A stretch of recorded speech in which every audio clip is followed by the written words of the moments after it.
recording. Let's just do a test.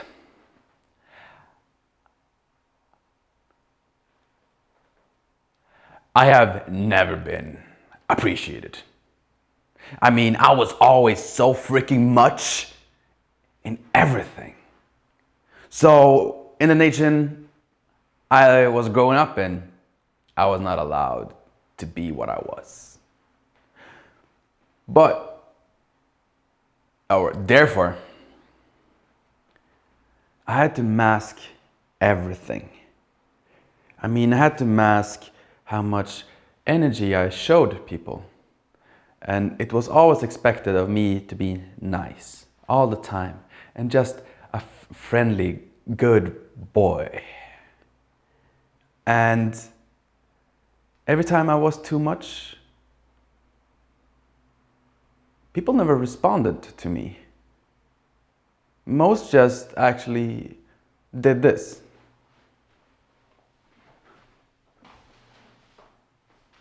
They just walked away. Even adults they had no idea how to respond with a lot. And that rejection, I could understand exactly what that is about. It was, hey, me is not allowed here. That's a way that I get domesticated. How do I even say that? Domesticated, like an animal. I was this wild, raging fire as a kid, like all kids.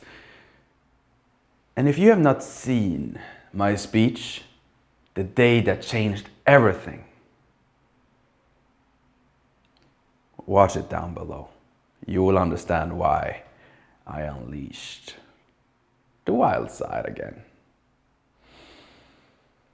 But there was one place that it was allowed to unleash the savage in me. The soccer field. There, it was appreciated. I was cheered on when I ran as fast as I possibly could. When I tackled as much as is allowed. And I hate to lose. And I trained and I trained and I trained and I gave fucking everything in every situation on the soccer field. From day one I started playing soccer. I was a ferocious animal. And I was appreciated in my team. They admired me, they cheered me, they appreciated me. Isn't that interesting? That my strength, it was only appreciated when someone could use me for it, that they gained something for it. Only then people empowered me, or at least enjoyed my empowered state, because they benefited. But outside of the field, I got no validation or appreciation. Isn't that interesting? Very.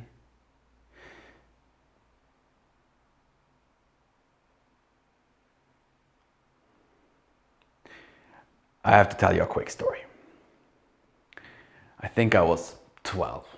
I was not even in puberty, I was late in puberty. And we played a championship. It was not the World Cup of young kids, but a semi-World Cup. I think it was 120 nations, not all nations of the globe. So for example, when we met South American nations, I'm not saying I played for the Swedish national championship team, no. Just best teams in Sweden were allowed to come and compete to each other and also compete to best teams of nations. And there was one time we play, I think it was against Brazilians. Woo! And Emil, what's it called when you're a back? Defender. So I was a defender. I always was. I fucking loved it. Because I hate putting a the football in our goal. And that's one of the reasons why our goalie, he was so horrible, because he got never time to practice. I just erased all people coming in our side of the field like a guard dog. I think they call me the terrier. Like, never stopped. Have you seen a terrier like running after a tennis ball? That was me. But when we played against these Brazilian guys, they were 15, 20 centimeters longer than me. They had longer legs. And I was always behind. It was the first time I gave my all, and it was not enough. But I never gave up. I mean, freaking never. And I think you have that same spark in you if you're listening to my videos. That I never surrender. Doesn't matter how much I'm behind, I will go on. Like a true warrior. So, I was playing some dirty tricks. Since I was not physically as strong as the forwards was, I was definitely not as technical as they were. So, I played some dirty tricks. War game of the mind. So, for example, when they was gonna make I don't know the terminology fucking in English. It is tricky. Darn it. What do you want? I would just make shit up. I don't know the word. Fuck it. So they was gonna have a kick toward our goal. And for example, I had a forward who was the quickest one. I always chose the most difficult one. So this is what I did. I knew exactly where the referee was, and I just came close to him, and I just pulled his pants. And I just pulled him down as soon as they gave the kick. Yeah, I know, an asshole. But I had to fucking win. And he got more and more and more pissed off. Which is exactly where I wanted him. I wanted him out of focus. Like this camera right now. Like that, out of focus, not even in frame. And I started to gain momentum here.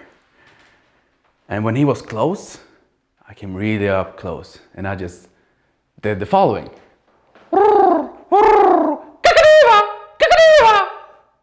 And he just was like pushed me and just screamed at me in what's it called? Well, their freaking language. And I just started laughing, just smiling, and just get up again.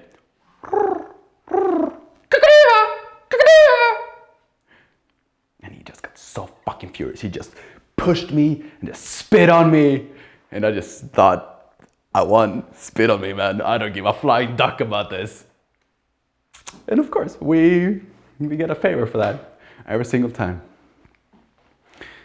So I was a sneaky little bastard when I was behind physically. But this was the beautiful thing about this story, that I think we were behind many goals, and I never wanted to surrender, and my team scored a lot of goals, so I think we were break even 8-8, I think that game ended at. And as soon as we had stood up, greeting one another, saying thank you, and just shaking hand, it was the first time I felt the following. The trainers of the Brazilian team came straight up to me with this energy. Wow, man, and just shook my hand. They took both of their hands on mine, and they said, we saw what you did there. Freaking beautiful. Thanks to you, we did not win. And they just gave me genuine compliments, what they felt about my effort, what I put in the game. And even if I was an opponent to them, they were still willing to give that generosity of actually telling me who I was to them.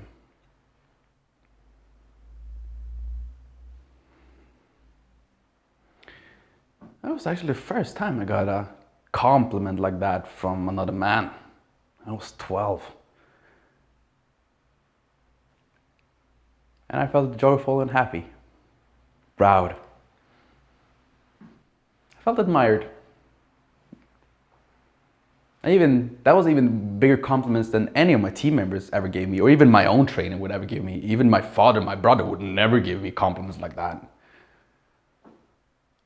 And I realized after a while that I put all that effort in actually to close the gap in my internal world. What kind of a player I see I'm capable of being, and where the player I am right now. And all I wanted to do, with that effort I put in, I just wanted to close that gap.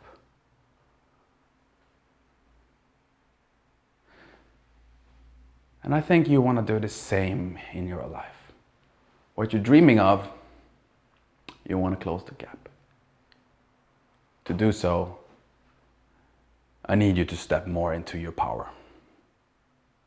And I don't know which nation you are from listening to this, how much of your culture accept you are being much. There will be consequences of you standing in your power. And we will talk about that another time.